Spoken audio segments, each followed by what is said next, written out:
Ini memang tidak bisa kita tawar-tawar lagi. Penahanan ketiga orang ini setidaknya membuat ruang publik menjadi lebih sehat.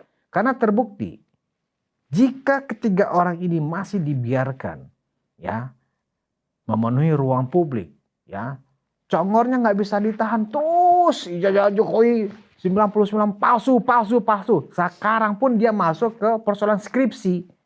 Skripsi Pak Jokowi itu adalah palsu. Lebih makin melebar gitu loh.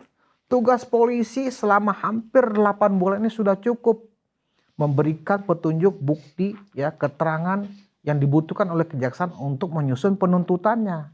Ya, jadi tidak ada alasan ya Rafli Harun mau ngadu ke Iriwasum lah, ke Komnas HAM lah, itu cuma strategi ya untuk mengalihkan perhatian aja, sudah tidak relevan. Bahkan terakhir mengajukan uji materi ke Mahkamah Konstitusi, lebih tidak relevan lagi.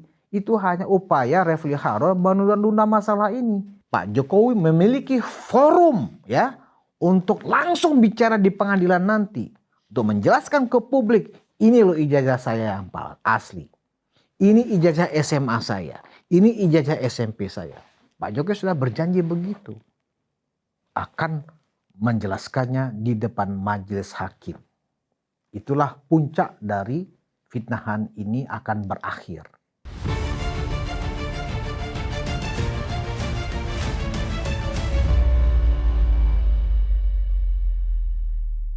Hai penonton Ruang Konsensus Anteking Indonesia dimanapun Anda berada. Kembali saya Budi Ma'ruf Pilyang ala Sulung Mulyono. Wow, sudah puasa mau masuk minggu kedua ini ya. Dan memang Ruang Konsensus dan Anteking Indonesia ya, agak sedikit kendor ya kan tayangannya karena ada kesalahan teknis 1-2 hari di studio kami. Ini baru normal lagi. Nah, kembali monolog Ruang Konsensus bersama saya, Anak Sulung Mulyono di kandang termul. Udah lama saya nggak bicara kandang termul. Orang-orang termulia akan kumpul semuanya di Ruang Konsensus. Nah, yang menarik saya ingin mendiskusikan tentang himbauan ya, bahkan bukan lagi himbauan. Jadi sudah menulis surat. Salah satu pelapor ijazah fitnahan ijazah Pak Jokowi palsu itu adalah Pradi Bersatu. Jadi pelapor dari ijazah palsu Pak Jokowi ini tidak saja Pak Jokowi sendiri, tapi juga ada beberapa pihak. Salah satunya adalah Pradi Bersatu. Ada juga satu lagi namanya Andi Kurniawan. Jadi ada 4 pelapor sebenarnya. Nah, Pradi Bersatu kalau nggak salah awal pekan lalu itu sudah datang lagi ke Polda Metro Jaya dan meminta kepada penyidik Polda Metro Jaya untuk segera menahan teroris ya pada saat pelimpahan kedua berkas yang diajukan penyidik Polda Metro Jaya kepada kejaksaan sudah dilakukan. Nah, kenapa segera itu diminta oleh Pradi Bersatu supaya terorisnya segera ditahan agar kasus ini jaksa langsung melakukan pemberkasan, penuntutan dan kemudian masuk ke sidang di pengadilan. Inilah yang diminta oleh Pradi Bersatu. Sebab kalau ini masih dibiarkan orang-orang ini ada di luar berkeliaran ya, yang selalu menebar hoax ya, menebar hasutan dan kebencian terkait dugaan perilaku berulang yang mereka lakukan. Coba kita bayangkan. Di banyak tempat, baik Rismond, Tifa, dan Roy, ya entah dia sebagai saksi, bayangin ada orang tersangka di sebuah pengadilan dipakai sebagai saksi ahli, kan ini juga nggak nyambung gitu. Dan apa yang mereka lakukan ini sebenarnya dalam kasus pelaporan yang dilakukan oleh Pradi Bersatu dan Pak Jokowi ini bisa dikategorikan sebagai orang yang mengulangi lagi perbuatan yang sama. Orang yang disebut juga dalam konteks hukumnya disebut perbuatan berulang. Nah, orang seperti ini ketika dia sudah tersangka, dia melakukan perbuatan yang sama yang dituduhkan terkait pasal atau kesalahan yang diduga dialamatkan ke mereka, ya sudah ditemukan mens reanya, makanya mereka menjadi tersangka. Tetapi karena mereka tidak ditahan, ya mereka terus melakukan ya ucapan-ucapan yang sama. Sampai hari ini kita masih mendengar ucapan Rismond, ucapan Roy Suryo, ucapan Tifa bahwa 99,9% ijazah Joko Widodo palsu katanya. Ini kan geblinger ini orang, ya kan? Artinya mereka tidak sadar mereka sudah melakukan mengulangi perbuatan yang sama. Apa perbuatan yang sama? Salah satu pelaporan yang dilakukan oleh Pak Jokowi dan Peradilan Bersatu adalah bahwa mereka ini ya sudah terbukti, setidaknya alat buktinya cukup, sudah melakukan ujaran kebencian, penghasutan, ya, dan mencemarkan nama baik Insinyur Joko Widodo di hadapan publik secara masif gitu loh. Nah, ternyata setelah mereka ditetapkan sebagai tersangka, hal yang sama terus mereka lakukan. Artinya apa? Unsur bahwa teroris ini, 3 orang tersangka ini mengulangi perbuatan yang sama terpenuhi. Harusnya menurut hukum acaranya orang ini harus segera ditahan. Tapi sampai sekarang dibiarkan oleh penyidik untuk terus melakukan kesalahan yang sama. Karena itu supaya ini segera ada progres dari pemeriksaan terhadap 3 orang tersangka ini. Pada saat pelimpahan kedua yang dilakukan penyidik kepada kejaksaan, segera kemudian P21, kemudian penyidik menyerahkan dokumen dan bukti-bukti termasuk juga menyerahkan tersangka ini dalam bentuk yang sudah ditahan. Ya, ini memang tidak bisa kita tawar-tawar lagi. Penahanan ketiga orang ini setidaknya membuat ruang publik menjadi lebih sehat.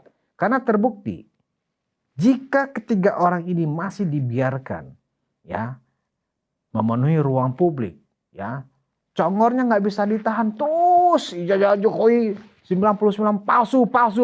Sekarang pun dia masuk ke persoalan skripsi. Skripsi Pak Jokowi itu adalah palsu, makin melebar gitu loh. Nah, jadi saya pikir ya, kalau toh mungkin tidak menjadi tahanan kepolisian, tapi ini sudah masuk ke tahap pelimpahan ke kejaksaan, ke penuntutan, setidaknya teroris ini menjadi tahanan kejaksaan. Ya, kalau jaksa ketika menetapkan P21 dan langsung ditahan, nggak lama kemudian 10 hari, ya, kemudian segera masuk ke penuntutan ke pengadilan dan sehingga pengadilan bisa menjadwalkan untuk persidangan. Ini baru suasana menjadi lebih tertib. Nah, isu-isu yang kemudian membuat masyarakat terbelah pro dan kontra, setidaknya ketika mereka ditahan menjadi tidak ada lagi, mereka tidak bersuara lagi. Dan suasana kondusif selama bulan suci Ramadan ini menjadi terpelihara setidaknya di ruang sosial media. Tidak terjadi lagi baku hantam antara pro dan kontra terkait kasus ini. Hingga hari ini karena mereka tidak ditahan, ya, masyarakat terbelah, makin eskalasinya juga makin tinggi. Pro dan kontra antara yang mendukung bahwa langkah-langkah dari Refli Harun mengawal kliennya itu adalah di langkah yang benar, banyak pendukungnya. Dan ini adalah pendukung dari kubu yang kalah pada saat Pilpres kemarin. Jadi wajar-wajar saja ada kepentingan politik di sini. Tujuannya memang untuk merusak reputasi Pak Jokowi. Ketika Pak Jokowi rusak reputasi, imbasnya adalah ke reputasi wakil presiden. Karena Mas Gibran adalah putra Pak Jokowi. Itu sebenarnya strategi mereka. Karena itu ya tidak ada juga salahnya dari sekarang ruang publik dibersihkan. Oleh siapa? Oleh aparat penegak hukum, dalam hal ini kejaksaan. Tugas polisi selama hampir 8 bulan ini sudah cukup memberikan petunjuk, bukti, ya, keterangan yang dibutuhkan oleh kejaksaan untuk menyusun penuntutannya. Ya, jadi tidak ada alasan ya Refli Harun mau ngadu ke Iriwasum lah, ke Komnas HAM lah, itu cuma strategi ya untuk mengalihkan perhatian aja, sudah tidak relevan. Bahkan terakhir mengajukan uji materi ke Mahkamah Konstitusi, lebih tidak relevan lagi. Itu hanya upaya Refli Harun menunda-nunda masalah ini, berharap mendapatkan atensi dari presiden. Ya kan, tidak ada relevansinya. Karena itu ya saat ini setidaknya ya pihak kejaksaan sudah saatnya ya ketika berkas itu sudah dinyatakan lengkap ya dari penyidik Polda Metro Jaya, selayaknya mereka ditahan. Nah, yang berikutnya masih terkait dengan kasus fitnahan ijazah palsu Pak Jokowi ini. Salah satu aktor utamanya ya adalah Rizman Sianipar yang di mana-mana disebut doktor. Doktor Rizman, padahal ternyata dia bukan doktor. Dia nggak lulus dari Yamaguchi. Dan ini yang sedang diurus dan dilaporkan oleh ya Ketua Harian YouTuber Nusantara, Bill Offside. Saya lupa nama aslinya Bang Bill itu, ya kan? Kalau nggak salah namanya Taufik Bill Hockey atau Bill, saya lupa. Atau pokoknya yang terkenal namanya Bang Bill. Nah, Bang Bill sudah melaporkan Rizman ini atas dugaan penggunaan ijazah palsu. Dan alhamdulillah ya, atensi dari pihak kepolisian terhadap pelaporan Bill ini sangat cepat. Mungkin karena disertai oleh bukti-bukti yang jelas, sangat lengkap. Ya kan, termasuk juga ahli yang dilampirkan oleh Bang Bill. Kita sudah tahu bahwa kemarin 2 ahli yang selama ini ya menguliti siapa sebenarnya Rizman Sianipar, ya, menguliti betapa memang Rizman Sianipar yang tidak lulus di Yamaguchi baik S2 maupun S3-nya, yaitu Joshua Sinambela dan Roni Teguh, sudah dipanggil oleh Polda Metro Jaya Senin dan Selasa ini oleh pihak Polda Metro Jaya. Jadi ya semakin kuat sebenarnya bahwa kalau kemudian ya sebuah laporan polisi kurang dari 1 bulan sudah langsung ada pemeriksaan, itu menunjukkan bahwa ini mendapatkan atensi dari pihak kepolisian.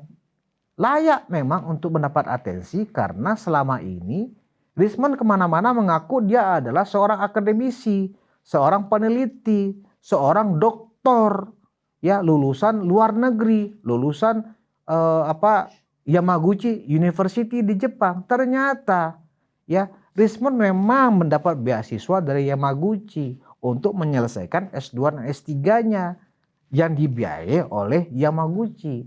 Namun ada perjanjiannya. Perjanjiannya adalah dalam rentang waktu tertentu ya, dana sebesar 500 juta yang dikeluarkan oleh Yamaguchi untuk Rizman hidup di Jepang, melakukan riset dan seterusnya, dia harus sampai selesai S3-nya. Jika dalam kurun waktu tertentu itu dia tidak bisa menyelesaikannya, sementara dia sudah menerima anggaran dari kampusnya 500 juta itu tidak selesai, dia wajib mengembalikan. Itu yang terjadi. Jadi yang dilakukan oleh Bang Bill itu adalah memastikan bahwa Yamaguchi memang tidak pernah menerbitkan ijazah S2 dan S3 untuk Rizman. Info yang saya terima dari Bang Bill bahwa sudah ada komunikasi dengan pihak Yamaguchi tentang laporan yang disampaikan oleh Bang Bill ini. Tapi masih dirahasiakan. Bocorannya seperti ini, bahwa betul Yamaguchi University siap membuka informasi terkait Rizman ini ya jika didatangi oleh para pihak yang ingin mencari tahu kebenarannya ke Jepang langsung. Jadi itu sudah ada permintaan. Yamaguchi berdasarkan adab dan kebiasaan mereka tidak mengambil posisi proaktif ya menjelaskan siapa Rizman sesungguhnya, karena di Jepang memang seperti itu. Jika itu bukan terkait dengan urusan hukum yang terkait dengan kampusnya, mereka lebih cenderung untuk bersikap pasif atau diam. Tetapi manakala para pihak ingin mendapatkan informasi, jika datang ke kampus mereka dan dikenal sebagai orang yang memang pantas untuk diberikan informasi, mereka akan memberikan informasi. Joshua Sinambela, Dr. Joshua Sinambela dan Dr. Roni Teguh adalah orang yang punya kredibilitas sebagai seorang dokter ya, lulusan Jepang juga, yang ya berkomunikasi dengan Yamaguchi University. Nah, lewat mereka lah Bang Bill akan difasilitasi untuk bisa mendapatkan informasi, dokumen dan petunjuk tentang kebenaran ya Rizman ini, tentang kelulusannya. Begitu juga bahkan penyidik Polda Metro Jaya berdasarkan informasi yang saya terima juga akan melawat juga ke Jepang untuk mendapatkan bukti-bukti yang dimaksudkan sesuai dengan laporan Bang Bill ini. Misalnya, tentu penyidik ingin mendapatkan benarkah ada email yang menyebutkan atau benar ada bukti kemahasiswaan di Yamaguchi bahwa Rismond tidak pernah tercatat sebagai lulusan S2 dan S3 dari Yamaguchi. Data itu diperlukan oleh penyidik Polda. Jika setelah datang ke Jepang nanti penyidik menemukan ya kemudian melakukan semacam pemberkasan, terbukti memang Rismond tidak terdaftar sebagai lulusan Yamaguchi, jelas ini adalah hari kiamat buat seorang Rismond. Ya kan? Nah, kalau kemudian ya pihak penyidik juga datang ke kampus Universitas Mataram, datang juga ke Universitas Brawijaya Malang misalnya, tempat Rismond setelah mengaku lulus dari Jepang itu kemudian sempat menjadi staf pengajar di sana. Ya, penyidik kemudian akan mencoba memverifikasi ya sertifikat dosennya dan penyetaraan yang diperoleh Rismond dari Kemendikti, apakah benar itu asli? Karena syarat seorang lulusan luar negeri untuk bisa diterima sebagai staf pengajar di dalam negeri adalah dia terlebih dahulu mendapatkan sertifikat penyetaraan dari Kementerian Pendidikan Tinggi atau Kemendikti, ya. Nah, ternyata ya info yang kita terima, Kemendikti tidak pernah memberikan surat penyetaraan itu, hanya sertifikat sebagai staf pengajar aja, tapi bukan penyetaraan. Nah, ini yang sedang dilakukan, langkah-langkah pemberkasan Rismond yang diduga ternyata tidak memiliki ijazah atau bukan lulusan Yamaguchi, ya akan segera diungkap kebenarannya. Jadi, manakala semuanya sudah berlangsung dan sudah dilakukan, Bang Bill sudah berangkat ke Jepang untuk mendapatkan dokumen, bertemu dengan pimpinan Yamaguchi University, Roni Teguh dan Joshua Sinambela juga ikut serta, dan kemudian penyidik kemudian juga datang ke Yamaguchi untuk mendapatkan bukti-bukti. Selesai sudah permainan ini. Ya dengan sendirinya apapun koar-koar Rismond, dia menulis buku yang terakhir dari Jokowi White Paper lah, dari Gibran Endgame. Yang Endgame itu sebenarnya Rismond, bukan Gibran Endgame, Rismond lah yang game, yang Endgame. Bahkan bagi saya bukan hanya sekedar Rismond Endgame, Rismond game over. Rismond game over kalau ini terkuak dan terbukti. Jadi sekali lagi saya sampaikan, di dalam teori di ilmu kriminologi, ya, kejahatan tidak ada yang sempurna. Jadi apapun kejahatan yang kita lakukan, secanggih apapun kita menutupi kejahatan kita, pasti akan ada celah yang kita lupa tutupi, gitu loh. Karena itu jangan sekali-sekali berbuat kejahatan, karena teorinya tidak ada kejahatan yang sempurna, ya. Nah, setidaknya ini sudah akan terbukti dalam kasus Rismond. Jadi kita jangan samakan ya antara ijazah palsunya Rismond ini, dugaan ijazah palsunya Rismond ini dengan fitnahan ijazah palsu Pak Jokowi. Itu dua hal yang berbeda. Kalau fitnahan ijazah palsu kepada Pak Jokowi ini benar-benar adalah drama politik, hanya berdimensi politik untuk menjatuhkan Pak Jokowi. Kenapa? Secara sederhana, logikanya adalah Universitas Gadjah Mada yang mengeluarkan ijazah S1 Pak Jokowi itu sudah berulang kali menegaskan ke publik. Bahkan Bu Rektor sudah berulang kali menjelaskan kronologis riwayat pendidikan Pak Jokowi dari mendaftar masuk sebagai mahasiswa sampai kuliah itu jelas. Rekornya jelas. Orang-orang yang seangkatan dengan Pak Jokowi itu juga jelas mengakui bahwa benar Pak Jokowi adalah teman seangkatannya. Juga orang-orang yang pernah wisuda bersama Pak Jokowi juga sudah mengakui, ya saya pernah bersama Pak Jokowi wisudanya. Jadi jelas ya bedanya. Bedanya Pak Jokowi diakui oleh universitasnya. Sementara Rismond yang diduga oleh Bang Bill telah melakukan penipuan tentang ijazahnya, sampai hari ini tidak ada pengakuan, tidak ada rilis dari pihak Yamaguchi. Benar, Rismond itu adalah lulusan kami di S2 dan S3, nggak ada. Jadi tidak ada dasar Rismond mengaku sekarang sebagai doktor. Udahlah, kau sudah menipu. Banyak tuh. Kau bersaksi di pengadilan, misalnya baik di sidang KPI maupun di sidang CLS di Surakarta. Kau mengaku sebagai ahli, sebagai doktor kan.